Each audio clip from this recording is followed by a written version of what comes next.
Responda rápido qual o principal problema do Vasco hoje. Imagino que você tenha citado a falta de gols. E aqui que vem a conclusão surpreendente.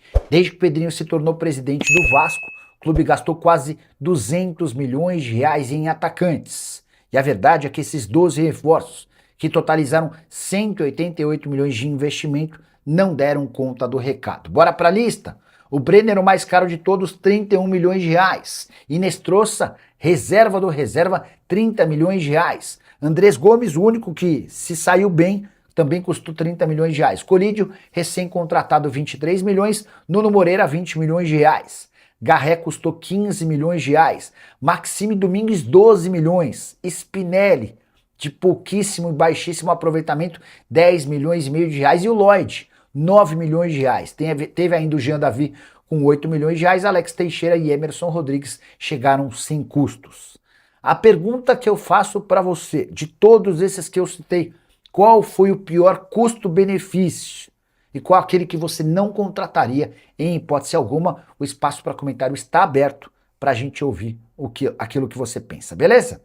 Deu bom pro Vasco da Gama, chance de ouro para contratar volante do Atlético Mineiro. Após a lesão confirmada de Jair, mais do que nunca a diretoria precisa ir atrás desse jogador. Eu vou falar, claro, sobre isso com você, além disso também trazer informações importantes sobre o empréstimo no valor de 150 milhões de reais que o Vasco da Gama busca. Tivemos aí uma confirmação importante durante a madrugada, referente, amigo torcedor, a um passo que foi dado para que esse valor caia nas contas do nosso Vasco da Gama. Além dessas, muitas outras informações, muitas outras novidades. Campeonato Brasileiro, 23ª rodada fechada com o jogo que aconteceu ontem no Beira-Rio. Tem também informações sobre lesão confirmada de jogador no elenco e não é o Jair. Eu quero começar primeiramente com vocês falando sobre Campeonato Brasileiro, né? Pois está aparecendo aí agora a tabela do Campeonato Brasileiro para vocês, com todos os jogos dessa 23ª rodada encerrados. Ontem, às 20 horas, 8 horas da noite, o Internacional, que é o 16º colocado, enfrentou o Remo, que é o 18º colocado do Campeonato Brasileiro. E sabe aquele resultado que o Vasco precisava que acontecesse? Então, cara, ele aconteceu. O Remo empatou o jogo com o Mirassol mesmo dentro da gigante da Beira-Rio. Gol do Remo foi marcado no último lance do jogo, aos 49 minutos do segundo tempo. O Internacional até esse momento vencia e o Vitor Bueno fez um lindo gol de falta que acabou fazendo com que o clube paraense conseguisse sair de dentro do Rio Grande do Sul com um empate. Com isso, o Remo fica com 23, sai de 22, vai para 23, e o Inter sai de 23, vai para 24 e não se distancia do Vasco, né? Tudo de positivo, amigo, aconteceu na rodada. O Grêmio perdeu para o Atlético, o Inter empatou com o Remo, o Mirassol perdeu para o Flamengo, só o Vasco não fez o seu dever de casa, que era vencer o Santos, uma tarefa fácil dentro de São Januário. Se o Vasco tivesse vencido o Santos dentro de São Januário, nesse momento o Vasco da Gama estaria na 14ª colocação, com 25 pontos e longe da zona do rebaixamento. Mas o Vasco não consegue fazer o básico, né? E isso que, infelizmente, revolta tanto o torcedor cruz-maltino. Ontem, tivemos aí a informação referente à lesão de Jair, né? Infelizmente, o Vasco da Gama vai perder o Jair por um período aí próximo a mais de um mês. Uma lesão que preocupa, até porque o Jair vinha desempenhando muito bem. Foi um ponto importante nesse setor de meio campo do Vasco da Gama, um jogador que vem ajudando muito, né, na transição, algo que faltou durante boa parte dessa temporada de 2026 no Vasco, mas o Jair conseguiu melhorar isso. E se lesionou, cara. Infelizmente, o Jair está fora dos gramados durante um bom tempo. Então, o Vasco, que já estava no mercado à procura desse camisa 8, diante dessa situação envolvendo o Jair, o Vasco da Gama terá que ir com força máxima atrás da contratação desse atleta. Um nome que o Vasco da Gama, amigo torcedor cruz-maltino, vinha buscando, era o nome do Alexander, lembra? Que a gente trouxe, inclusive, a vocês, se eu não me engano, no sábado. Bernet Casagrande trouxe essa informação, que o Alexander era um nome que o Vasco da Gama vinha negociando com o Atlético Mineiro a possibilidade de um empréstimo, né? Entretanto, de fato, nas últimas horas, a situação envolvendo o Alexander, ela acabou avançando muito para o lado do Santos, porque diferente do Vasco, o Santos sinalizou, e sinalizar é diferente de fazer. o Santos sinalizou ao Atlético Mineiro uma proposta no valor de 5 milhões de euros. Falou assim, ó, Atlético, uma proposta de 5 milhões de euros serve? O Atlético falou, serve. Isso que o Santos fez. O Santos não chegou com a proposta. E qual é a situação? Informação do amigo Cauê Rodrigues é que o Santos, ele acenou, mas recuou. Então, o Santos, amigo torcedor vascaíno, acabou deixando claro que poderia pagar, recuou e agora está pedindo um empréstimo ao Atlético Mineiro, que não agrada ao clube de Minas Gerais, que quer ou uma venda ou um empréstimo com obrigação de compra. Então, o que isso significa? O Santos, que estava praticamente fechado com o Atlético Mineiro pela contratação do Alan, não está mais perto assim. E o Vasco da Gama, então, volta à cena pela contratação desse jogador. O Alexander, eu estou falando Alan, não sei porquê. O Alexander é um atleta que perdeu espaço no Atlético Mineiro. Hoje, o técnico do Atlético é o Eduardo Domingues. A tendência, tá, é que o Alexander não venha a ser utilizado pelo atual técnico do Clube Mineiro, até porque recentemente, né, nessa janela de transferências, o Atlético fechou com o Fred e com o Campanho, outros dois jogadores da mesma posição. Então, assim, o Alexander vai ter que ser negociado. É um objetivo do Atlético Mineiro negociar esse jogador. E o Vasco, então, está agora mais do que nunca de olho. E o recuo, né, do Santos pode abrir o caminho para um desfecho positivo do Vasco. É uma chance de ouro que o Vasco tem para fechar a contratação desse atleta. Antes que você fale, Lucas, poxa, vale a pena? Eu te falo, vale, cara. Hoje, realmente, a situação do Vasco da Gama, qualquer reforço é reforço. E o Alexander é um jogador de muita qualidade, já se destacou muito aqui no Rio de Janeiro vestindo a camisa do Fluminense. Quando chega ao Galo na temporada passada, teve um bom período, né? Se eu não me engano, sob o comando técnico Jorge Sampaoli. Acabou perdendo espaço agora com o atual treinador, mas é um jogador com muita qualidade. E para quem gosta, né, de ter jogadores vascaínos dentro do elenco, é do interesse do Alexander vestir a camisa do Vasco, tá? O pai dele é um torcedor fanático do Clube de Regatas Vasco da Gama. O Alexander, inclusive, tem ninguém mais, ninguém menos, tá? Para você ter noção, a sua esposa, não sei se é uma esposa, sinceramente, mas é a mãe do seu filho, que vai nascer, inclusive, daqui a alguns meses, Tereza Coutinho. Aí você fala, ué, Tereza Coutinho? É exatamente isso. A mãe do filho de Alexander, ou seja, a parceira do Alexander, a mulher que ele se envolve ou se envolveu, é a prima de Felipe Coutinho, cria das categorias de base do Vasco da Gama e também uma grande vascaína. Então, isso pode significar nada, mas pode significar tudo.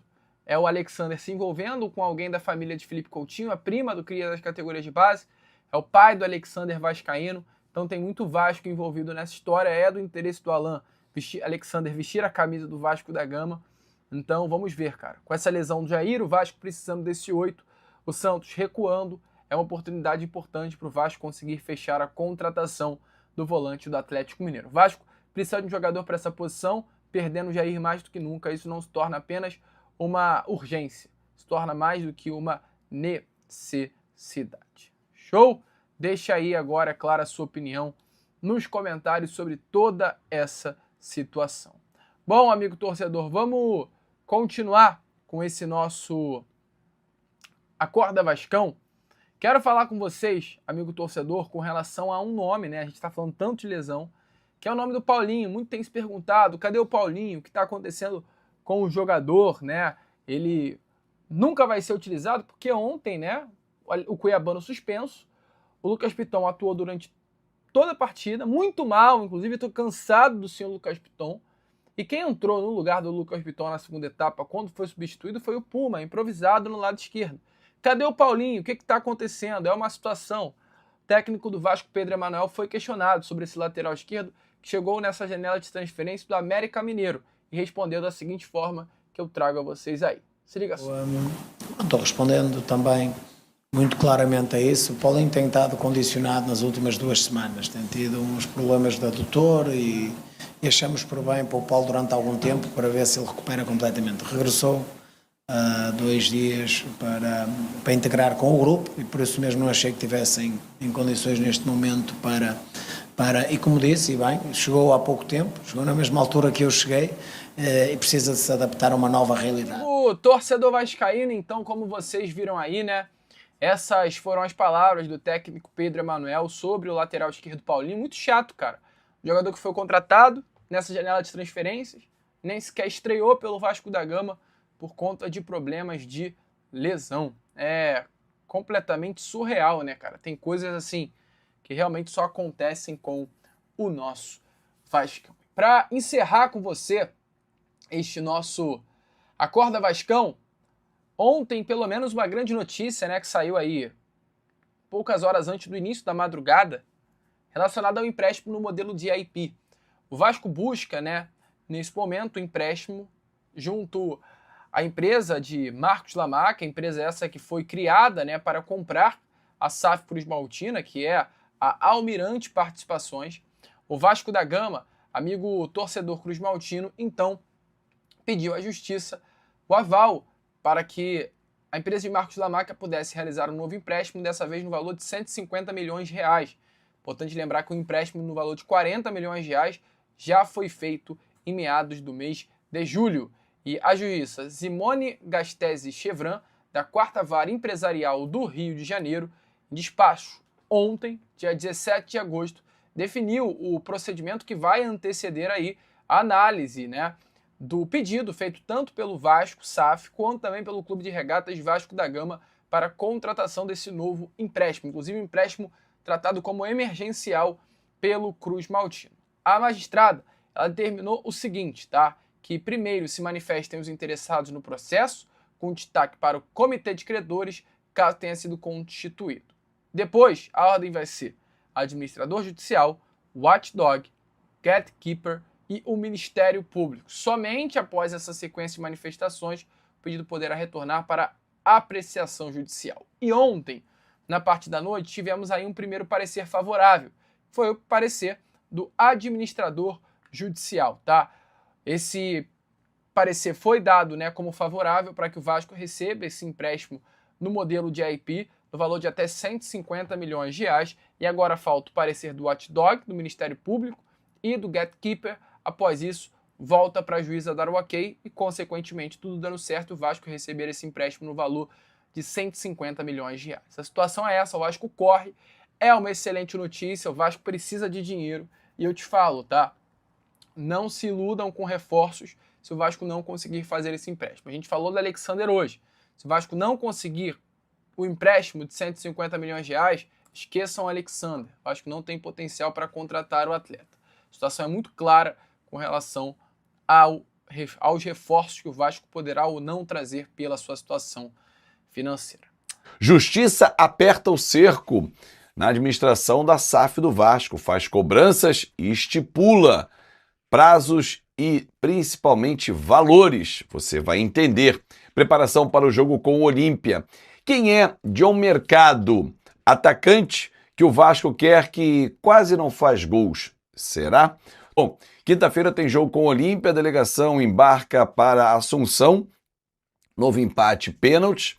Quem vencer avança para a fase quartas de final da competição sul-americana. O técnico Pedro Emanuel não deve poupar os titulares, vai com o que tem de força máxima, à exceção do Jair.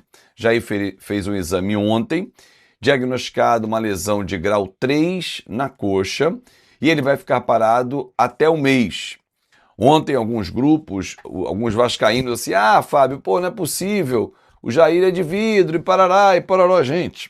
Vamos combinar uma coisa aqui, que é a seguinte, basta dar uma olhada, estudar um pouquinho, né, e observar que uma lesão grave como ele teve, aliás, foi a segunda que ele teve, uma lesão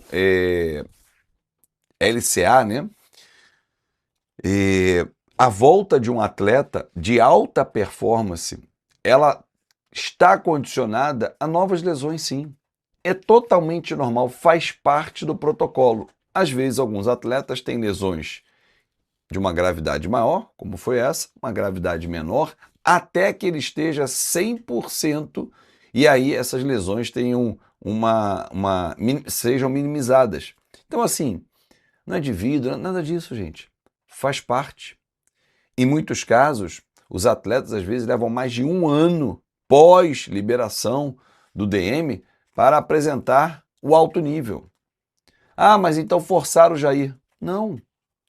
É normal. Ele voltou quando tinha que voltar, cumpriu todos os protocolos do DESP, mas ter lesão muscular faz parte. Faz parte do trabalho de recuperação. Não é nada anormal. Pô, ele teve uma lesão. Isso não estava nos planos. A literatura médica mostra isso, porque há um desequilíbrio. E ele teve a segunda lesão ligamentar. Então, assim, ligamento cruzado anterior não é fácil a recuperação. Boa sorte ao Jair, que ele volte no meio de setembro para nos ajudar na reta final, pois o meio-campo se desenhava com Sousa, Jair e Thiago Mendes, agora o Jair dá uma parada. Vamos ver como é que vai ser a formação amanhã. Amanhã não, quinta-feira. Léo Jardim, Paulo Henrique Cuesta, Robert Renan Cuiabano, que volta à equipe. Sousa não pode jogar, não está inscrito, né? Nem o Sousa, nem o Facundo. Então, Barros, Thiago e Tietê. Na frente, quem? Com Spinelli, Andrés. Andrés é certo. Aí 2 vagas. Rinestrosa, Nuno, Adson, David, Spinelli. Como é que você escalaria o Vasco para quinta-feira? Escreve aqui que eu quero ler o seu comentário. Já vou falar sobre a justiça, tá? Notícias importantes. Mas antes quero falar sobre John Mercado, atacante equatoriano de 24 anos, que já passou pelo futebol brasileiro, pela base do CSA, pelo Atlético Paranaense, pouquíssimo lembrado por aqui, porque não é um jogador de fazer muitos gols. Em 173 jogos na carreira, ele tem apenas 29 gols, 19 assistências, ou seja, participou em 173 jogos na carreira, até agora, de 48 gols dos times por onde passou. Atua no Sparta de Praga. Atualmente já fez 6 jogos na temporada, marcou 2 gols e fez 1 assistência. Olhando a melhor fase dele, ano passado, quando estava em Portugal, 37 jogos, 9 gols e 5 assistências. Baixo número, né? O que me chama mais a atenção, além do baixo número do John Mercado como queiram, é o Vasco fazendo uma proposta superior a 8 milhões de dólares. Esse rapaz foi comprado pelo Sparta ano passado por 2 milhões e meio de dólares, com a negociação que podia chegar a 4, com bônus e tal. O Vasco, segundo as notícias que eu li, se elas forem verdadeiras, é um escândalo, é um absurdo. Mandaram uma proposta de 10 milhões de dólares, ou seja, mais de 50 milhões de reais para contratar um quase gol. Pô, Azevedo, você tá contra? Sim. O problema do Vasco não é o dinheiro, é o mau uso do dinheiro. Você vai jogar 50 milhões de reais, se a proposta for essa de 10 milhões de dólares, né, mais de 50 milhões de reais, num jogador quase gol. E não é o 9 que nós precisamos, porque ele não é 9, ele é lado de campo. É sério que vão de novo rasgar dinheiro? É sério de novo que vão dar esse Pix pro Admar fazer, pro Felipe aprovar? Que isso, cara? Ah, mas o Felipe não mexe com o dinheiro. Pô, mas ele mexe com a parte técnica. Aprovar esse rapaz aqui é brincadeira. Aí vão somar as aprovações de Lloyd, Garré, Maxime, Jean Davi, Spinelli, Brenner, Rinestrosa. Olha quanta gente a gente já gastou um monte de dinheiro, cara. Vocês não aprendem, é sério. Não aprendem. Pô, já beira a burrice, cara. Jogar 50 milhões num jogador que foi contratado por 2 milhões e meio de dólares há 1 ano ao clube português. Jogador que faz 29 gols em 173 partidas. É mais ou menos uma média assim, torcedor. A cada 6 jogos, ele vai fazer 1 gol. Porra, vocês estão brincando com o torcedor, cara. Não pode ser sério. Me leva a crer que vocês não entendem absolutamente nada de futebol. E fazem negócios que são cada vez mais escabrosos. Vou torcer para dar errado, para essa negociação não acontecer. Bom, vamos falar sobre a justiça, né? Porque a juíza Simone Chevran, da 4ª Vara Empresarial, aperta o cerco. Tem que apertar mesmo, tá certo. E o Vasco tem que dar suas respostas. A governança, a forma como o Vasco está comandando a SAF, aprovou a auditoria apresentada determinou que novos endividamentos não podem ser superiores a 5.900.000 reais, mas endividamentos não são contratações, deveria, porque esse cara aí não seria contratado.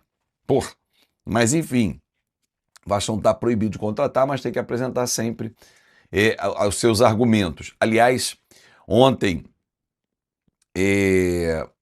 o administrador judicial aprovou também o novo DIP, né? Foi favorável ao empréstimo de 150 milhões de reais que o Vasco precisa fazer para fechar o ano, fazer contratações, reforçar o time, mas não com o John Mercado, tá? Gastando 10 milhões de dólares, 50 milhões. Isso é uma loucura, cara. Vamos lá. A juíza Simone Chevran determinou, e aí tá apertando o cerco mesmo, que aliás não sei por que até o Vasco não apresentou as suas obrigações societárias, como por exemplo regularizar os anos de 24 e 25, nomear os membros do Conselho Fiscal. Eu não sei por que essa demora também. Vamos ver o que o Vasco vai fazer nos próximos dias e tem prazos para isso. Aliás, sobre o DIP, que o administrador judicial foi favorável, restam ainda o Watchdog, o Ministério Público e o Gatekeeper fazerem as suas aprovações para que a juíza, a excelentíssima Simone Chevran, da 4ª Vara Empresarial, possa dar o ok e esse DIP ser finalizado. O que vai acontecer, né? Agora que vocês não rasguem dinheiro, né? Pelo amor de Deus, cara. Pelo amor de Deus. Esse jogador, não conheço, nada contra, mas com esses números, vocês fazerem uma proposta mais do que o dobro do que ele foi contratado com possibilidade de bônus, vocês estão brincando com o torcedor. E não acham um camisa 9? Departamento de Scout, Admar, Felipe, tinha que todo mundo ser chamado às claras. E se não der certo, manda embora. Mas sabe quando isso vai acontecer? Alô, amigo vascaíno, não esqueça, por favor, de se inscrever, deixar o seu like e fazer o seu comentário, pois é muito importante para o crescimento do canal. Voltaremos no próximo vídeo com mais notícias do nosso Vasco da Gama. Um abraço.